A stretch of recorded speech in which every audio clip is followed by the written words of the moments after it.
कौन आपण जानती ओडिशा इतिहास गोटे एमिति समय थिला जो समय रे मशाणी मानकर कुढ़ कुढ़ शब गदा होता है। 50 शब मान बिलुआ कुकुर काउ सगुना झुणी खाऊथांती आ छिंचत्र करी पकई थांती। सहर सारा हजार हजार लोक जोम्बी परी बुलु थांती। ओडिशा इतिहास एही समय रे मर्डर करबा आ आत्महत्या करबा एमति लोक मान पय गोटे साधारण कथा हो जायतिला। यह गोटे एमिति समय थिला जो समय रे बापा मां निज पिला को मारी की खाइबा पय भी पछौ नथिले।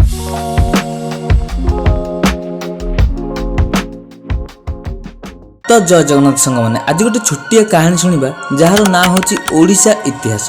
ओडिशा भारतर पूर्व दिग थिबा गोटे एमिति राज्य जार इतिहास आरंभ होईची 20 लाख वर्ष पूर्व स्टोन एज जो समय आदिम मनुष्य माने पत्थर जिनिस तैयारी करबा एवं व्यवहार करबा सिखुतिले।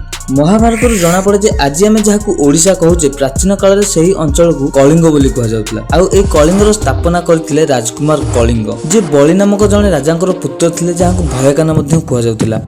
जेतेबेले समग्र भारत में मौर्य शासन चलीथिला कलिंगर आखपाख समस्त अंचल मौर्य शासन अधीन रहिथिला सेतेबेले कलिंग गोटिए मात्र शांतिपूर्ण और स्वाधीन राज्य थिला जहाकू मौर्य वंशर तृतीय सम्राट अशोक निज साम्राज्य रे मिसेबाकू चाहुथिले। सेथिपई से तांकर विराट सैन्य बाहिनी को धरी कलिंग उपर को आक्रमण कर दियंती जेउठू आरंभ हुए कलिंग युद्ध जेउथरे गोटे पटे थांती विशाल शक्तिशाली मौर्य सेना एवं अन्य पटे थांती कलिंग सेना जार नेतृत्व नहीं थांती राजा अनंत पद्मनाभ जे कलिंगर शासक थिले कलिंग युद्ध समय रे।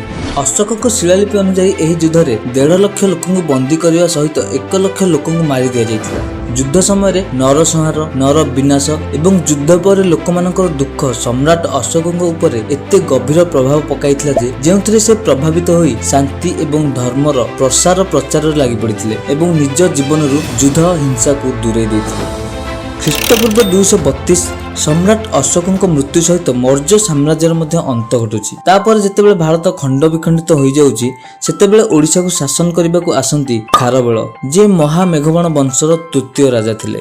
खारवेलଙ୍କ जीवनी एवं शासन विषय मुख्यतः हाथी गुंफा इनक्रिप्शन रे लिखा जायछि जहा जैन भिक्षुमानक पई तयारी करा जायतिला बोली विश्वास करा जाय।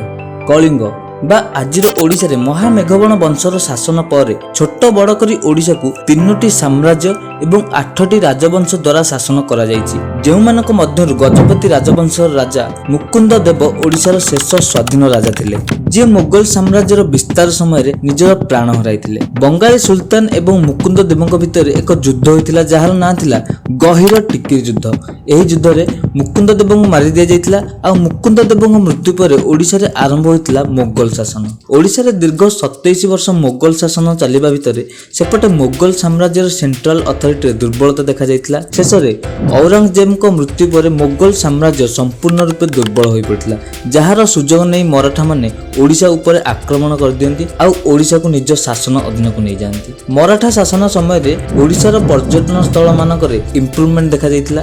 मराठा माने मुख्यतः पूरी जगन्नाथ मंदिर संरक्षण एवं मरामती ऊपर एक्स्ट्रा ध्यान देउथिले। शेष रे मराठा माने भी ओडिशा को अलविदा कहिबार समय आसी जायतिला जेतेबेले 1803 मसिया रे द्वितीय आंग्लो मराठा वार रे मराठा माने हारि जायतिले। अक्टोबर 14 1803 मसिया द ब्रिटिश कटक को निज कंट्रोल को नै जिबा परे ओडिशा रु मराठा शासन शेष होइतिला एवं आरंभ होइतिला ब्रिटिश शासन। ब्रिटिश शासन आरंभ रे द ब्रिटिश ओडिशा और बिहार को बेंगल प्रेसिडेंसी मिसे दोछि पर बिहार और ओडिशा लोक नृत्य नाटिका देखि ब्रिटिश सरकार बिहार और ओडिशा को बेंगल प्रेसिडेंसी ठारू अलग करी बिहार और ओडिशा प्रोविंस तैयारी करंती किंतु ओडिशा लोक दरकार थिला गोटे एमिति जगह जोठी केवल ओडिया कहथिबा लोक माने रहुथिले। सेतिपई 1936 मसिया एप्रिल 1 तारिख जो दिन लोकों को ओला बनै चली जांती से दिन मात्र 6टी जिला को नहीं ओडिशा एक स्वतंत्र प्रदेश बोली घोषणा कर दिया गला। जो 6टी जिला हेउची कटक पुरी बालेश्वर गंजाम कोरापुट आ संबलपुर। किंतु स्वतंत्र ओडिशा गठन हेबा पूर्व ब्रिटिश शासन समय रे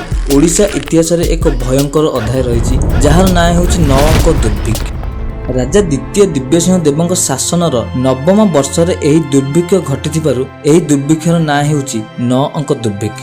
1866 मसिया ब्रिटिश शासन विरुद्ध रे विद्रोह आरंभ होई सारिथाय। ओडिशा रे मौसुमी वर्षा अभावरु मरुड़ी पड़ी जाउची। ओडिशा रे मुख्यतः अधिकांश चाषी चाषबास पई मौसुमी वर्षा उपर निर्भरशील। सेतिपई 1866 मसिया रे मौसुमी वर्षा कमी जिबा कारणरु फसल को जलसेचन होई पार नथिला। ଆଜି ଯେମିତି ଗାଁ ଗାଁକୁ କେନାଲ ସୁବିଧା ଅଛି 1866 ମସିହାରେ ଏହି ସୁବିଧା ମଧ୍ୟ ନଥିଲା। ତେଣୁ ସେ ବର୍ଷ ଅମଳରୁ କୌଣସି ଶସ୍ୟ ଉତ୍ପାଦନ ନ ହେବାରୁ ଖାଦ୍ୟ ଅଭାବର ଦେଖାଗଲା। ଠିକ୍ ଏହି ସମୟକୁ ବ୍ରିଟିଶ ସରକାରଙ୍କ ପାଖରେ ଏମର୍ଜେନ୍ସି ଷ୍ଟକ୍ କିମ୍ବା ଫୁଡ ଷ୍ଟୋରେଜର ମଧ୍ୟ ସୁବିଧା ନଥିଲା। ଯେମିତିକି ଆଜି ରାଜ୍ୟର ବିଭିନ୍ନ ସ୍ଥାନରେ ଏମର୍ଜେନ୍ସି ପାଇଁ ଗୋଦାମ ଏବଂ ଷ୍ଟୋରେଜ ଫ୍ୟାସିଲିଟି ମାନଙ୍କରେ ଚାଉଳ ଷ୍ଟକ୍ କରିକି ରଖାଯାଉଛି। ତା ଉପରେ ଟ୍ରାନ୍ସପୋର୍ଟେସନ ଇନଫ୍ରାଷ୍ଟ୍ରକ୍ଚର ଯେମିତିକି ରାସ୍ତାଘାଟର ମଧ୍ୟ ସୁବିଧା ନଥିଲା। ତେଣୁ ଲୋକମାନଙ୍କ ପାଖରେ ଖାଦ୍ୟ ପହଞ୍ଚାଇବା ବହୁତ କଷ୍ଟକର କାମ ଥିଲା। ଖାଦ୍ୟ ଅଭାବ ସମୟରେ ଦୁର୍ଭିକ୍ଷ ପରି ଏକ ବିପର୍ଯ୍ୟୟ ଘଟିବାର ୱାର୍ଣ୍ଣିଂ ମିଳିଥିଲେ ବି ବ୍ରିଟିଶ ସରକାର ଏହାକୁ ଅଣଦେଖା କରିଦେଇଥିଲା। ତାପରେ ଦେଖୁ ଦେଖୁ ସେହି ଖାଦ୍ୟ ଅଭାବ ଅନାହାରରେ ବଦଳିଗଲା ଏବଂ ଅନାହାରରୁ ଦୁର୍ଭିକ୍ଷରେ। ଏହା ଓଡ଼ିଶା ଇତିହାସରେ ଏମିତି ଏକ ସମୟ ଥିଲା ଯେଉଁ ସମୟରେ ମଶାଣି ମାନଙ୍କରେ କୁଢ଼ କୁଢ଼ ଶବ ଗଦା ହୋଇଥାଏ, ଯାହାକୁ ବିଲୁଆ କୁକୁର କାଉସାଗୁଣା ଛିଞ୍ଚତ୍ର କରି ପକାଇଥାନ୍ତି। ସହରରେ ହଜାର ହଜାର ଲୋକ ଜୋମ୍ବି ପରି ହାଡ଼କଙ୍କାଳ ହୋଇ ବୁଲୁଥାନ୍ତି।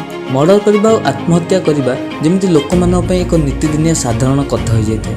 ଏହା ଏମିତି ଏକ ସମୟ ଥିଲା ଯେଉଁ ସମୟରେ ବାପା ମା ମାନେ ନିଜ ପିଲାକୁ ମାରିକି ଖାଇବା ପାଇଁ ବି ପଛୁନଥିଲେ। ଏହିସବୁର କାରଣ ହେଉଛି ସିଭିୟର ଡ୍ର ଆଉଟ୍ ମାନେ ମରୁଡ଼ି ଆଉ ବ୍ରିଟିଶ ସରକାରଙ୍କର ନେଗ୍ଲେକ୍ଟ। ତେଣୁ ପରେ ଯେତେବେଳେ ମୌସୁମୀ ଫେରୁଛି ଆଉ ବ୍ରିଟିଶ ସରକାରଙ୍କ ଦ୍ୱାରା ଲୋକଙ୍କୁ ଖାଦ୍ୟ ଆଉ ରୋଜଗାର ଯୋଗାଇ ଦିଆଯାଉଛି, ଶେଷରେ ଧୀରେ ଧୀରେ ଏହି ଦୁର୍ଭିକ୍ଷର ଅନ୍ତ ଘଟୁଛି। କିନ୍ତୁ ଓଡ଼ିଶା ଇତିହାସରେ ଏହି ଗୋଟିଏ ଭୟଙ୍କର ଦୃଶ୍ୟ ନୁହେଁ, ଆଉ ଗୋଟେ ଭୟଙ୍କର ଦୃଶ୍ୟ ହେଉଛି 1999 ମସିହା ମହାବାତ୍ୟା। ଏହି ସମୟରେ ୱାର୍ଣ୍ଣିଂ ସିଷ୍ଟମ ଏତେ ଆଡଭାନ୍ସ ନଥିଲା ଯେ ତା ଉପରେ ଭରସା କରିହେବ। ଏହି ବାତ୍ୟା ବିଷୟରେ ଲୋକଙ୍କୁ ଜଣାଥିଲେ ମଧ୍ୟ ସେମାନେ ସଚେତନ ନଥିଲେ କି ବାତ୍ୟା ପାଇଁ ସଜାଗ ନଥିଲେ, ଯାହା 1999 ମସିହାର ଏହି ବାତ୍ୟାକୁ ଏତେ ଘାତକ କରିଦେଇଥିଲା, ଯେଉଁଥିରେ ପାଖାପାଖି 9887 ଲୋକ ନିଜର ପ୍ରାଣ ହରାଇଥିଲେ। 1999 ମସିହାର ଏହି ବାତ୍ୟା ଏତେ ତୀବ୍ର ଥିଲା ଯେ ପ୍ରବଳ ବର୍ଷା ପବନ ଏବଂ ବନ୍ୟାରେ ପାଖାପାଖି 16 ଲକ୍ଷ ଘର ନଷ୍ଟଭ୍ରଷ୍ଟ ହୋଇଯାଇଥିଲା। 40 ଲକ୍ଷ ଏକରର ଚାଷ ଜମି ଧ୍ୱଂସ ହୋଇଯାଇଥିଲା। ତା ସହିତ ଅନ୍ୟ ଇନଫ୍ରାଷ୍ଟ୍ରକ୍ଚର ଯେମିତିକି ରାସ୍ତା ବ୍ରିଜ ସବୁ ଧ୍ୱଂସ ହୋଇଯାଇଥିଲା, ଯାହାକୁ ଆକଳନ କଲେ $4.4 ବିଲିୟନ, ମାନେ ଆଜିର ସମୟରେ ପାଖାପାଖି 200 କୋଟି ଟଙ୍କାର ଅର୍ଥ ବ୍ୟବସ୍ଥା ଭୁଷୁଡ଼ି ପଡ଼ିଥିଲା। 1999 ମସିହାର ଏହି ମହାବାତ୍ୟାକୁ ସାଇକ୍ଲୋନ 05B ନାମରେ ମଧ୍ୟ ଜଣାଯାଏ, ଯାହାର ଠିକ୍ 2 ମାସ ପରେ ଗିରିଧର ଗମାଙ୍ଗ ମୁଖ୍ୟମନ୍ତ୍ରୀ ପଦରୁ ଇସ୍ତଫା ଦିଅନ୍ତି ଆଉ ଓଡ଼ିଶାର ମୁଖ୍ୟମନ୍ତ୍ରୀ ହୁଅନ୍ତି ହେମାନନ୍ଦ ବିଶ୍ୱାଳ। ପୁଣି 2 ମାସ ପରେ ହେମାନନ୍ଦ ବିଶ୍ୱାଳଙ୍କ ବଦଳ ହୋଇ ଓଡ଼ିଶାର ମୁଖ୍ୟମନ୍ତ୍ରୀ ହୁଅନ୍ତି ନବୀନ ପଟ୍ଟନାୟକ, ଯିଏ ତାଙ୍କର ଇଫେକ୍ଟିଭ ଡିଜାଷ୍ଟର ମ୍ୟାନେଜମେଣ୍ଟ ଯୋଗୁଁ ଫନି ଭଳି ଗୋଟେ କ୍ୟାଟାଗୋରୀ 5 ହରିକେନକୁ ଏକ ଘାତକ ବାତ୍ୟାରେ ପରିଣତ ହେବାରୁ ବଞ୍ଚାଇ ଦେଇଥିଲେ।